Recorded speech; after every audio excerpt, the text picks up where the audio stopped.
ಒಂದು ಸಾಲಿ ನಿಮ್ಮ ಬದುಕಿನ ಮಾತು 82 ರೂಪಾಯಿ ಸಕ್ಕರೆ ಆಗ್ಯದ. ಯಾಕ್ರಿ ಬಾಳ ಜನ ಅದನ್ನ ಮಾತಾಡ್ರಿ ಅಂತ ಹೇಳ್ಯಾರ ನನಗೆ.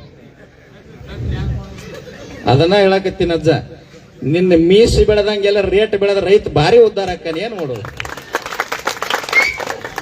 ಈ ಸಾರಿ ಗುರ್ಲಾಪುರದೊಳಗ ನಮ್ಮ ಹೋರಾಟ ಧರ್ಮ ಜಾತಿ ಪಂಥ ಪಕ್ಷ ಎಲ್ಲವನ್ನ ಮೀರಿ ರೈತನ ಅನ್ನದಾತನ ಹೋರಾಟ ಇರ್ತದ.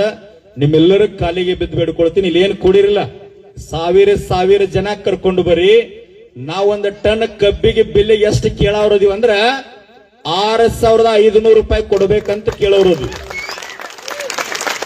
82 ರೂಪಾಯಿ ಸಕ್ಕರೆ ಹೋಗ್ಯದ, ಯೂರಿಯಾ ಏರಿಯದ, MSP ಇಥೆನಾಲ್ FRP ಎಲ್ಲವನ್ನು ಹೋದ.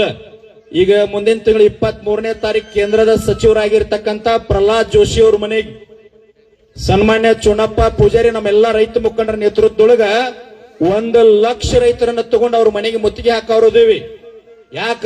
ನಮ್ಮ ವೈಯಕ್ತಿಕ ಸ್ವಾರ್ಥಕ್ಕಾಗಿ ಅಲ್ಲ, 31 ಜಿಲ್ಲೆಗಳ ರೈತರಿಗೆ ಕಬ್ಬಿಗೆ ಒಳ್ಳೆ ಬೆಲೆ ಸಿಗಲಿ ಅಂತ ಹೇಳಿ. ನಿಮಗೆ ಇನ್ನೊಂದು ಗೊತ್ತಿಲ್ಲ, ಇಲ್ಲೆಲ್ಲ ಬಹಳ ಚಂದ ನೀವು ಮಾತಾಡ್ತೀರಿ. ಈ ಫ್ಯಾಕ್ಟ್ರಿ ಅವ್ರ ಅಧ್ಯಕ್ಷರ ಫ್ಯಾಕ್ಟ್ರಿ ಲಾಸ್ ಆಗ್ಯಾವ ಅಂತ ಮಾತಾಡ್ತಾರ. ಬೆಳಗಾವಿ ಜಿಲ್ಲಾದಾಗ 42 ಫ್ಯಾಕ್ಟ್ರಿ ಪರ್ಮಿಷನ್ ಅರ್ಜಿ ಹಾಕ್ಯಾರ. ಯಾರು ಹಾಕ್ಯಾರ? ನೀವು ಓಟ್ ಹಾಕಿದವ್ರ ಹಾಕ್ಯಾರ.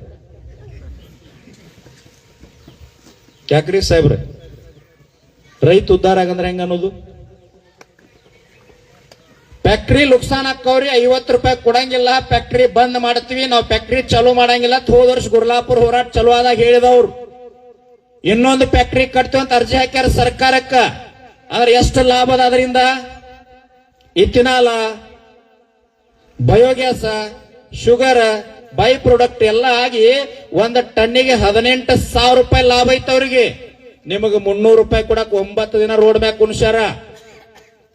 ನಾವು ಸಾಯಂಕಾಲ ಬಂದ ಕೂಡಲೇ ಸಾಹೇಬ್ರ ಹಲಿಗೆ ಹಿಡದ ರನಾಲಿಗೆ ಹಿಡದ ಜೈ ಅಂದ್ ಯಾರ ಇರ್ಲಿ, ನಮಗೆ ಯಾರು ಸಂಬಂಧ ಇಲ್ಲ. ಬಿಜೆಪಿನೂ ಸಂಬಂಧ ಇಲ್ಲ, ಕಾಂಗ್ರೆಸ್ನು ಸಂಬಂಧ ಇಲ್ಲ, JDS ಸಂಬಂಧ ಇಲ್ಲ, ಯಾವ ರಾಜಕೀಯ ಪಕ್ಷನೂ ಸಂಬಂಧ ಇಲ್ಲ. ಅವ್ರು ಕುಡ್ದಾಗ ದಂಡಿಗೆ ಮನಿ ಚಲೋ ಆಗ್ತಾರ. ಮುಗಿ ಮನಿ ತಕ್ಕ ಮನಿ ಮಾಲಕ್ ಯಾರಪ್ಪ ಅಂದ್ರ ನಾನ, ಎಲ್ಲಿ ಮಠ ಗಾಡ್ಯಾಗ ಕೂತ್ ಹೋಗು ಮಠ. ಹಿಂಗ ಇರ್ಬೇಕು. ಯಾವ್ದು ನಂದ ಅನ್ನಬಾರ್ದು. ಒಂದು ಸಾಲಿ ನಿಮ್ಮ ಬದುಕಿನ ಮಾತು 82 ರೂಪಾಯಿ ಸಕ್ಕರೆ ಆಗ್ಯದ. ಯಾಕ್ರಿ ಬಾಳ ಜನ ಅದನ್ನ ಮಾತಾಡ್ರಿ ಅಂತ ಹೇಳ್ಯಾರ ನನಗೆ. ಅದನ್ನ ಹೇಳಕತ್ತೀನಿ ಅಜ್ಜ, ನಿನ್ನ ಮೀಸಿ ಬೆಳೆದಂಗೆಲ್ಲ ರೇಟ್ ಬೆಳೆದ ರೈತ ಭಾರಿ ಉದ್ದಾರ ಆಕ್ಕಾನ. ಏನ್ ಮಾಡೋದು? ಈ ಸಾರಿ ಗುರ್ಲಾಪುರದೊಳಗ ನಮ್ಮ ಹೋರಾಟ ಧರ್ಮ ಜಾತಿ ಪಂಥ ಪಕ್ಷ ಎಲ್ಲವನ್ನ ಮೀರಿ ರೈತನ ಅನ್ನದಾತನ ಹೋರಾಟ ಇರ್ತದ. ನಿಮ್ಮೆಲ್ಲರ ಕಾಲಿಗೆ ಬಿದ್ದು ಬೇಡ್ಕೊಳ್ತೀನಿ, ಇಲ್ಲಿ ಏನ್ ಕೂಡಿರಲ್ಲ, ಸಾವಿರ ಜನ ಕರ್ಕೊಂಡು ಬರ್ರಿ. ನಾವೊಂದು ಟನ್ ಕಬ್ಬಿಗೆ ಬಿಲ್ ಎಷ್ಟು ಕೇಳೋರದೀವಿ ಅಂದ್ರ 6,500 ರೂಪಾಯಿ ಕೊಡ್ಬೇಕಂತ ಕೇಳೋರದು. 82 ರೂಪಾಯಿ ಸಕ್ಕರೆ ಹೋಗ್ಯದ, ಯೂರಿಯಾ ಏರಿಯದ, MSP ಇಥೆನಾಲ್ FRP ಎಲ್ಲವನ್ನು ಹೋದ. ಈಗ ಮುಂದಿನ ತಿಂಗಳು 23ನೇ ತಾರೀಕು ಕೇಂದ್ರದ ಸಚಿವರಾಗಿರ್ತಕ್ಕಂಥ ಪ್ರಹ್ಲಾದ್ ಜೋಶಿ ಅವ್ರ ಮನೆಗೆ ಸನ್ಮಾನ್ಯ ಚುನಪ್ಪ ಪೂಜಾರಿ ನಮ್ಮೆಲ್ಲ ರೈತ ಮುಖಂಡರ ನೇತೃತ್ವದೊಳಗ 1 ಲಕ್ಷ ರೈತರನ್ನ ತಗೊಂಡು ಅವ್ರ ಮನೆಗೆ ಮುತ್ತಿಗೆ ಹಾಕೋದೇವಿ. ಯಾಕ? ನಮ್ಮ ವೈಯಕ್ತಿಕ ಸ್ವಾರ್ಥಕ್ಕಾಗಿ ಅಲ್ಲ, 31 ಜಿಲ್ಲೆಗಳ ರೈತರಿಗೆ ಕಬ್ಬಿಗೆ ಒಳ್ಳೆ ಬೆಲೆ ಸಿಗಲಿ ಅಂತ ಹೇಳಿ. ನಿಮಗೆ ಇನ್ನೊಂದು ಗೊತ್ತಿಲ್ಲ, ಇಲ್ಲೆಲ್ಲ ಬಹಳ ಚಂದ ನೀವು ಮಾತಾಡ್ತೀರಿ. ಈ ಫ್ಯಾಕ್ಟ್ರಿ ಅವ್ರ ಅಧ್ಯಕ್ಷರ ಫ್ಯಾಕ್ಟ್ರಿ ಲಾಸ್ ಆಗ್ಯಾವ ಅಂತ ಮಾತಾಡ್ತಾರ. ಬೆಳಗಾವಿ ಜಿಲ್ಲಾದಾಗ 42 ಫ್ಯಾಕ್ಟ್ರಿ ಪರ್ಮಿಷನ್ ಅರ್ಜಿ ಹಾಕ್ಯಾರ. ಯಾರು ಹಾಕ್ಯಾರ? ನೀವು ಓಟ್ ಹಾಕಿದವ್ರ ಹಾಕ್ಯಾರ. ಯಾಕ್ರಿ ಸಾಹೇಬ್ರ? ರೈತ ಉದ್ದಾರ ಆಗಂದ್ರೆ ಹೆಂಗ ಅನ್ನೋದು? ಫ್ಯಾಕ್ಟ್ರಿ ನುಕ್ಸಾನ್ ಹಾಕವ್ರಿ, 50 ರೂಪಾಯಿ ಕೊಡಂಗಿಲ್ಲ, ಫ್ಯಾಕ್ಟ್ರಿ ಬಂದ್ ಮಾಡ್ತೀವಿ, ನಾವು ಫ್ಯಾಕ್ಟ್ರಿ ಚಾಲೂ ಮಾಡಂಗಿಲ್ಲ. ಹೋದ ವರ್ಷ ಗುರ್ಲಾಪುರ ಹೋರಾಟ ಚಲೋ ಆದಾಗ ಹೇಳಿದವ್ರು. ಇನ್ನೊಂದು ಫ್ಯಾಕ್ಟ್ರಿ ಕಟ್ತೀವಿ ಅಂತ ಅರ್ಜಿ ಹಾಕ್ಯಾರ ಸರ್ಕಾರಕ್ಕ. ಆದ್ರೆ ಎಷ್ಟು ಲಾಭ ಅದ ಅದರಿಂದ?